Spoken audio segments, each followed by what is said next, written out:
Hi everybody, my name is Ambika Yavatkar and I'm a current junior majoring in computer science in the Honors College and Douglas Residential College. This summer my faculty mentor was Dr. Gloria Bachmann, our mentor for the Mother's Touch organization. Dr. Bachmann works for the Robert Wood Johnson Medical School and the Women's Health Institute of New Jersey. My work this summer actually began in the spring semester of spring 2021, where I started as a lead position on the app team. To begin my presentation, I am going to discuss the abstract and background first. So, the state of New Jersey is ranked 47th in the nation for maternal deaths and has one of the highest racial disparities for both maternal and infant mortality. The Mother's Touch Initiative and its computer science team have worked together to increase reproductive health education and ensure that women from all demographics have the resources that they need. Our aim is to create a carefully curated tool that helps mothers navigate the different stages of pregnancy, especially with the COVID-19 pandemic. So far, we've been able to work towards a more customized app for the user by working on chatbot support and creating an ability for the user to choose what topics they're interested in learning about.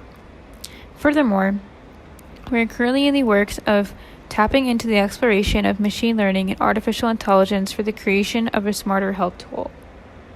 Some background as to why we began Mother's Touch was that our goal as a team was to target mothers in communities that are uniquely vulnerable to both COVID-19 and adverse maternal health outcomes. This was due to research released by the CDC stating that pregnant women who have COVID-19 were 5 times more likely to be admitted to the ICU and 4 times more likely to receive mechanical ventilation than non-pregnant counterparts. These statistics were especially alarming, as aside from maternal health during the pandemic, New Jersey has one of the highest maternal mortality rates.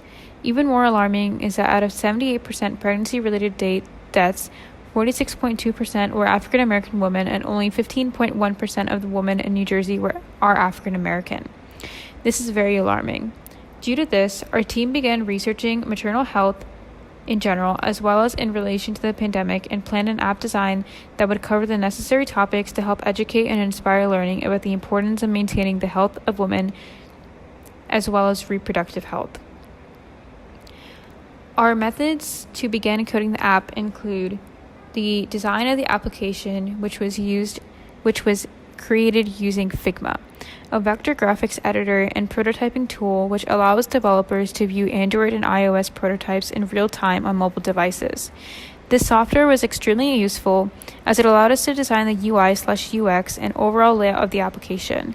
We're also currently using it to design further features that we plan on incorporating into the application. The app was coded using React Native, an open source UI software framework created by Facebook. React Native is helpful because it allows us to code the app for iOS and Android use. Simultaneously, we use Expo.io, a framework and platform for universal React applications, which allows developers to build and deploy apps from the same code base. This is very helpful because whenever we do code something and we want to see what it looks like and we can't upload it to the App Store right away, we can just run it on Expo and we basically get a prototype of what our app would look like in iOS, since that's what we have completed at the moment. Furthermore, our choice of integrated development environment was Visual Studio Code. Also, during the planning of the app, we decided to have users create a login or a user profile for privacy use. This allowed us to also create a biodata collector for possible blood pressure research being conducted by the Women's Health Institute of New Jersey. In order to do this, we used Firebase, an application development software that enables developers to develop iOS, Android, and web apps with tools for tracking, analytics, reporting, and fixing app crashes. This was really helpful because Firebase allows us to also sync and store data between users in real time, since it's a cloud-hosted NoSQL database. Furthermore, we are in the works of adding a chatbot to the application. To do this, we're using Dialogflow, a platform that allows developers to design and integrate a conversational user interface into mobile apps. We hope to use the chatbot for more user engagement and experience and allow users to navigate the app more easily. In the middle of my poster, you can see my results page. The results page contains The results page contains pictures of what our app looks like, because at the moment it is going under app review for the App Store. Right now we have a pretty basic login design where users can enter their email and password and log in, and if they don't have an account, they can sign up for one.